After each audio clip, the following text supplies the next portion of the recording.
मातंग समाजाच्या आरक्षणाच्या मागणीसाठी लहुजी शक्ती सेनेच्या वतीनं आज महाराष्ट्राचे कुलस्वामी न्याय तुळजाभवानीला साकडं घालण्यात आलेलं आहे। सर्व पदाधिकाऱ्यांनी इथं साकडं घातले। काय त्यांची प्रमुख मागणी आपण जाणून घेणार आहोत। लहुजी शक्ती सेनेचे प्रदेशाध्यक्ष आपल्यासोबत, काय सांगाल? आज साकडं घातलंय, काय मागणी? मागील वर्षी 1 ऑगस्ट 2024 ला या देशातल्या सर्वोच्च न्यायालयाने एक निर्णय घेतला। त्या निर्णयानुसार जे एकत्रित जे अनुसूचित जातीचे जे आरक्षण आहे, आता isakal.com आहे देशातील नंबर 1 ची मराठी न्यूज वेबसाईट। प्रत्येक अपडेटसाठी isakal.com ला नक्की भेट द्या।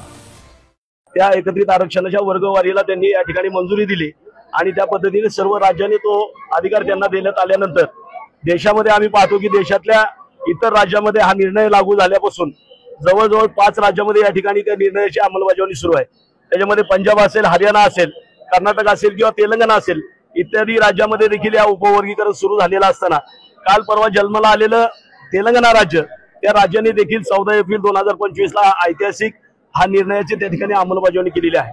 गेल्या अनेक वर्षापासून सातत्याने आम्ही महाराष्ट्र राज्यातल्या सरकारकडे या ठिकाणी या उपवर्गीकरणासंदर्भामध्ये विनंती करत असताना, अनेक आंदोलन मोर्चे या ठिकाणी करत असताना, उपोषण असतील, अनेक वेळा या पोलिसांचा या ठिकाणी लाठीचार्ज या ठिकाणी आमच्यावरती झालेला आहे। अनेक केसेस माझ्या पदाधिकाऱ्यांच्या अंगावरती असताना सातत्याने या सरकारकडे आम्ही विनंत्या करत करून या ठिकाणी दमून शेवटी थकून भागून आम्ही आज या राज्याची कुलस्वामिनी अंबाबाई हिच्या चरणी या ठिकाणी आलेलो आहोत।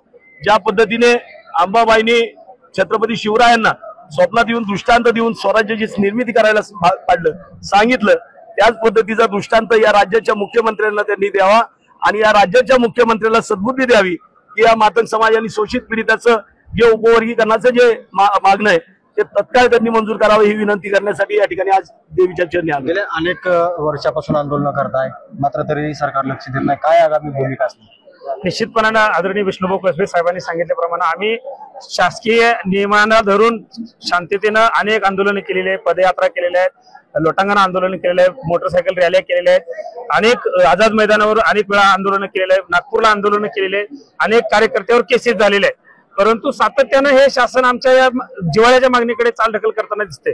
या पुढेचं आमचं लहुजी शक्ती सेनेचं आंदोलन हे आगळाने वेगळं राहणार आहे। निश्चितपणानं आम्ही एकीकडे बघायला गेलं तर हिंदू धर्मामध्ये आम्हाला देवळामध्ये मारलं जातं, मशानभूमीमध्ये पुरलं जात नाही, जीव जात नाही, आणि इकडे दलितांमध्ये गेलं तर आम्हाला आमच्या हक्काचं वर्गीकरण आम्ही मागत असताना आमच्यातले दलित मधले काही नेते त्याला विरोध करतात। मग आम्ही नेमकं हिंदू म्हणून राहायचं का दलित म्हणून राहायचं? मग आम्हाला हा हिंदू धर्म पण नको आणि दलित वर्गात बी नको, आम्ही ओपन कॅटेगरीमध्ये राहिलेलं काय अडचण आहे? म्हणून आम्ही हे दोन्ही सोडून आम्ही एक वेगळा धर्म स्वीकारण्याच्या आम्ही तयारीमध्ये। आदरणीय विष्णुभाऊ कसबे साहेब आम्हाला ज्यावेळेस आदेश देतील मग आमच्या पुढे पर्याय असेल मुस्लिम धर्म स्वीकारण्याचा असेल, आमच्या पुढे पर्याय असेल ख्रिश्चन धर्म स्वीकारण्याला सहभागी झाला। काय मागणी असणार आहे? कशासाठी आंदोलन? आबाकडे आरक्षण उपवर्गीकरण झालं पाहिजे, तात्काळ झालं पाहिजे। तर आपण पाहिलं तर मोठ्या प्रमाणावर पदाधिकारी, तुम्ही मला सांगा, अनेक वर्षापासून तुम्ही रॅली काढताय, अनेक पदयात्रा काढल्या, तरी आरक्षणाचा प्रश्न मार्गी लागत नाही। काय सरकारला मागणी असणार आहे? काय अल्टिमेटम? सरकारला अल्टिमेट आमचं एवढंच आहे की आदरणीय विष्णुभाऊ कसबे साहेबांच्या नेतृत्वामध्ये तसेच मातंग समाजाच्या विविध संघटनांनी गेल्या 40 वर्षापासून आरक्षणात उपवर्गीकरण करा म्हणून हे मागणीचा रेटा वाढवलेला आहे।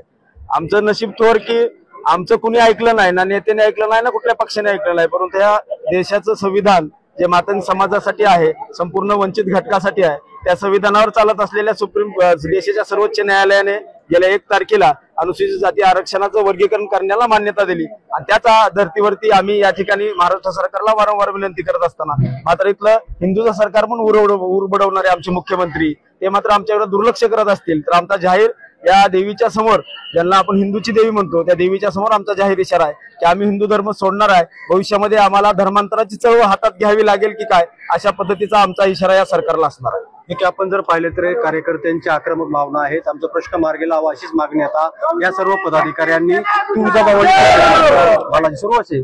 साम टीव्ही तुळजापूर। देश विदेशातील प्रत्येक घडामोडींचे लाईव्ह अपडेट मिळवण्यासाठी आता साम टीव्हीच्या सर्व सोशल मीडिया प्लॅटफॉर्मला लाईक, फॉलो आणि सबस्क्राईब करा। तसंच सर्व नोटिफिकेशनसाठी बेल आयकॉन प्रेस करायला विसरू नका।